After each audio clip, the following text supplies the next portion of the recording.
검찰이 이재명 민주당 대표에게 소환 통보하면서 정치권에 큰 바람이 몰아치고 있습니다. 이재명 대표와 민주당에서는 정치 보복이라면서 반발했는데요. 장경태 더불어민주당 최고위원 연결해서 민주당 지도부의 입장을 확인해 보겠습니다. 장경태 최고위원 나오셨습니까? 네, 안녕하세요. 네, 장경태입니다. 네, 안녕하십니까? 이재명 대표와 민주당 지도부 오늘 광주 다녀오셨잖아요. 이번 전당대회에서 호남 민심이 예전 같지 않다, 민주당을 외면한다는 지적도 있는데 현장에서 체감한 현재 호남 민심은 어땠습니까? 일단 3월 9일 대선 이후에 TV 보기 싫어졌다라는 호남 분들이 많으십니다. 저도 전남 순천이 고향인데요. 많은 음, 또 저희 부모님을 비롯한 지인들도 정말 3월 9일 이후에 100일 만에 이렇게 국정 시스템이 처참하게 무너지는 모습을 목도하면서 많이 시대에 빠지셨던 건 사실인 것 같습니다만, 네. 이번 차기 새로운 지도부가 민주당의 또 여러 가지 개혁 지도부가 출범하면서 음, 조금은 희망과 기대를 갖게 되시는 것 같습니다. 저희가 더 분발하도록 하겠습니다. 네. 그런데 이재명 대표는 취임하자마자 검찰 소환 통보를 선물처럼 받았습니다. 민주당에서는 이번 일을 정치 보복이라고 보시는 것 같은데 그 이유는 뭐라고 생각하십니까? 일단 어제 정기국회 첫 개원하는 날이었습니다. 네. 개회하는 날인데요. 이 정말 여러 가지 협치 그리고 앞으로 민생에 대한 부분들을 함께 여야가 지혜를 모으자라고 했지만 전혀 이 앞에서는 정말 양두구육이 따로 없습니다. 앞에서는 협치, 민생을 외쳤지만 또 뒤에선 이렇게 이 조작 혹은 이 공작 이런 부분들을 준비하고 있었구나 이런 생각밖에 들지는 않고요. 네. 지금 소환 통보는 아니고 정확하게는 출석 요구입니다. 그렇기 네네. 때문에 어떤 법원이 승인했거나 이런 음, 절차가 없이 음, 일방적인 출석 요구다라고 이해하시면 될 것 같고요. 네. 사실 지금 특별히 어떤 새로운 의혹이 밝혀졌거나 네. 혹은 또 정확한 어떤 근거가 있거나 음, 이런 것들이 밝혀진 사실이 없습니다. 그럼에도 불구하고 막무가내식으로 이렇게 정말 빈술에만 요란한 출석 요구, 결국 음, 추석의 민심을 음, 이 검찰 포토라인에 세움으로써 뒤집어 음. 보겠다라는 심산밖에 안 보이거든요. 그렇기 네. 때문에 정말 이유를 알 수 없는 도통 모르쇠 소환 통보다라고 음. 보시면 되겠습니다. 검찰에서는 이재명 대표가 서면 조사에 응하지 않았기 때문에 직접 소환 통보한 거라고 입장을 밝히지 않았습니까? 이미 3건 중에서 2건은 서면 조사에 응했고요. 한 네네. 건은 준비 중이었는데요. 그 네. 한 건도 크게 중요한 사안은 아니라고 들었습니다. 네. 어찌됐건 지금 이 백현동이라든지 대장동 관련돼서는 작년에 국정감사도 그렇고 네. 이번 대선 과정에서도 그렇고 이미 수차례 이야기했고 여러 가지 음, 이 검찰과 경찰이 정말 이 저인망식 수사까지 다 했지만 표적 네. 수사, 기획 수사 다 했지만 결국 지금 이 지목한 혐의가 허위사실 공표 혐의 아니겠습니까? 네. 방송 인터뷰에서 나왔던 이야기를 좀 이 네. 물고 늘어진 건데요. 정말 털다 안 나오니 이제 음, 어거지로 쓰는구나라는 음. 생각밖에 들지 않습니다. 네. 그 여당 쪽에서는 선거법 공소시효가 얼마 안 남았기 때문에 뭐 당연히 일반적인 절차를 밟는 거고 뭐 적극적으로 나서서 밝히면 되는 거 아니냐. 이게 무슨 정치 보복이냐 이런 이야기들을 하고 있는데요. 어떻게 생각하십니까?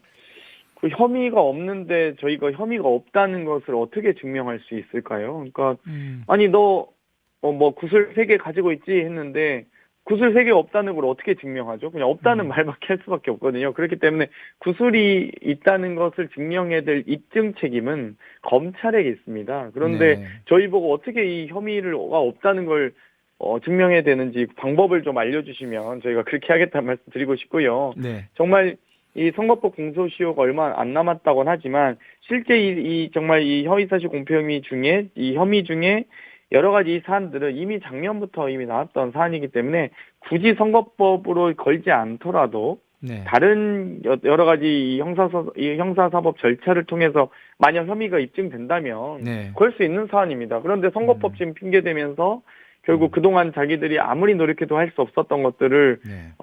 이 여거지로 지금 이 출석욕을 하고 있는 것이다라고 보고요. 만약 정말 입증할 자신이 있으시면 법원에 승인받아서 정식으로 소환 절차를 밟든지 아니면 영장을 청구하십시오. 법원에서 승인받아서 네. 오시면 법원에서도 합리적으로 판단하지 음. 않겠습니까? 자, 그렇다면 정말 결국 네. 계속 의문이 남는 것은 굳이 왜? 지금 이 시점에 소환하느냐. 아까 추석 밥상 얘기하셨는데 어떻게 보세요?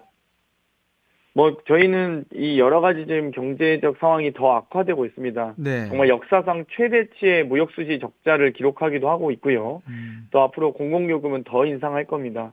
또 금리는 더 인상하게 될 텐데요. 네. 그런 여러 가지 경제적 상황이 어려워지고 있는 상황을 음, 정말 여야가 함께 지혜를 모아도 부족할 판에 네. 이렇게 사정정국으로 몰고 가서 결국 민주당 잘못 혹은 문재인 정권 잘못 음, 아무리 밝힌 한들 고통받는 국민의 삶은 전혀 관심이 없는 거죠. 정말 수해가 났을 때 본인만 퇴근 잘하면 됩니까? 정말 그런 말도 안 되는 이 정말 반지 하방 가서 서초동 아파트 가격 이야기하면 되겠습니까? 정말 이렇게 문제가 심각한 정권의 이 책임 돌리기, 책임 회피가 네. 이런 식으로 나와서는 안 된다 보고요. 많은 네네. 국민들께서 지금 지켜보고 계십니다. 정말 이 어거지 수사, 소환 혹은 출석 요구 등은 더 이상 좀 없었으면 좋겠습니다. 예, 예. 자, 이재명 대표가 그 이 소환에 응할지 말지가 사실은 좀 관심거리가 되고 있는데요. 민주당에서는 소환 여부에 대해서 의논하고 계십니까?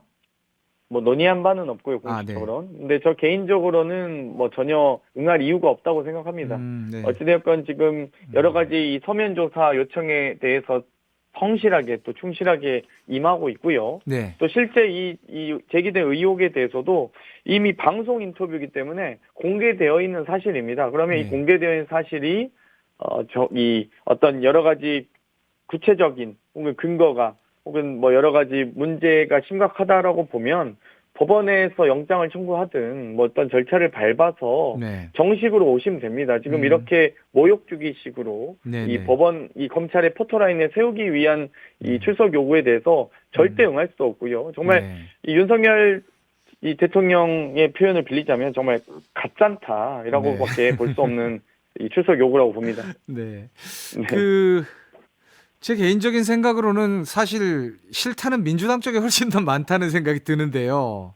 민주당에서 지금 대통령실 의혹 관련 국정조사 또는 그 김건희 여사 특검법 이야기가 나오고 있지 않습니까? 이게 그 당론이나 혹은 민주당의 구체적인 대응 방안으로 그 현실화될 가능성이 있습니까? 어떻습니까? 마침 또 이렇게 이 출석 요구가 나는 즈음해서 네. 김건희 여사가 주식 매수를 직접 승인했다라는 보도가 또 녹취록이 공개되고 있습니다. 네. 지금 계속 이 많은 언론이 지금 아직 다루지는 않고 있는데요. 2010년 당시에 여러 가지 도이치모터스 주가 조작에 관여한 그리고 실제 그걸 인지하고 이모 씨와 주가 조작했던 이모 씨와 대화를 통해서 승인하고 또 실제 이 매수에 나선 이 녹취가 지금 공개되지 않았습니까? 실제 네. 검찰의 여러 가지 입증 리스트에도 들어가 있는 사안입니다. 그런데도 불구하고 전혀 검찰은 김건희 씨의 여사에 대한 이 소환을 비롯한 여러 가지 수사를 수사 의지가 없습니다. 어찌되건 뭐 의지도 없고 기소 의지도 없는 건 알겠는데요. 근데 이런 부분에 대해서 대통령실에서는 그 해당 보도가 허위 날조라고 지금 얘기하고 계시지 않습니까? 뭐 그 부분은 대통령실에서 열심히 허위사실, 그러니까 뭐 여러 가지 명예훼손이든 허위사실 적시에 의한 이 고발을 하시면요. 네. 아마 수사기관에서 그 사실관계 유무를 잘 수사해서 밝히리라고 봅니다. 꼭 고발하시길 기대하겠고요. 사실관계 밝혀주십시오. 네. 그리고 한편으로는 대통령실을 비롯한 여러 가지 지금 관저 공사에 대한 부분, 네. 무면허 무허가 이 업체가 정말 이 김건희 여사와 어떤 관계인지 모르겠지만 정말 이렇게 동아줄을 타고 내려와서 공사를 하셨는지 모르겠는데 여기에 대한 국정조사를 비롯한 다양하게 많은 혐의들이 있습니다. 그럼에도 불구하고 오늘 많은 부분 김건희 씨의 여러 유지 논문이라든지 여러 이 혐의에 대해서 무혐의 처분을 내리고 있지 않습니까? 네. 정말 아무런 수사 의지가 없고 김건희 여사에게만 이렇게 유독 정말 수사의 날카로운 칼이 다 피해가는 듯한 모습들을 보다 보면 국민들께서 너무 한쪽으로 이 쏠린 수사 방향을 누가 기획수사, 표적수사라고 생각하지 않을 수 있겠습니까? 네, 잘 아마도 이 부분에 대해서 알겠습니다. 많은 분들이 문제 제기하시리라 봅니다. 네네. 끝으로 짧게 최근 민주당에서 정경심 전 교수의 형집행정지를 요구했는데 그 이유가 뭐라고 말씀하실까요? 네. 복수의 종합병원에서 지금 즉각적인 수술을 권고하거나 바로 입원해 치료해서 수술해야 된다는 이 2군데 이상의 디스크 파열과 협착 증세를 일으켜서 하지마비로 이어지고 있는데요. 네. 정말 심각한 상황입니다. 나중에는 정말 하체까지도 정말 걱정이 될 정도로 좀 빠르게 좀 형 집행정지를 했으면 좋겠는데요. 네. 이 부분에 대해서 지나치게 지금 법무부가 감정적인 판단하고 있는 것이 아니냐라는 의심이 듭니다. 네. 박근혜 전 대통령과 이명박 전 대통령 모두 형 집행정지가 이어졌습니다. 특히 네. 이런 건강상 이유는 특별하게 저희가 여러 가지 고민을 할 수밖에 없는데요. 빠르게 좀 결단을 내려주기를 바랍니다. 네. 예, 지금까지 말씀 잘 들었습니다. 오늘 말씀은 여기까지 듣는 걸로 하지요. 지금까지 장경태 더불어민주당 최고위원이었습니다. 감사합니다. 고맙습니다. 평일 저녁 6시 5분에 여러분을 찾아갑니다. MBC 라디오 표창원의 뉴스 하이킥.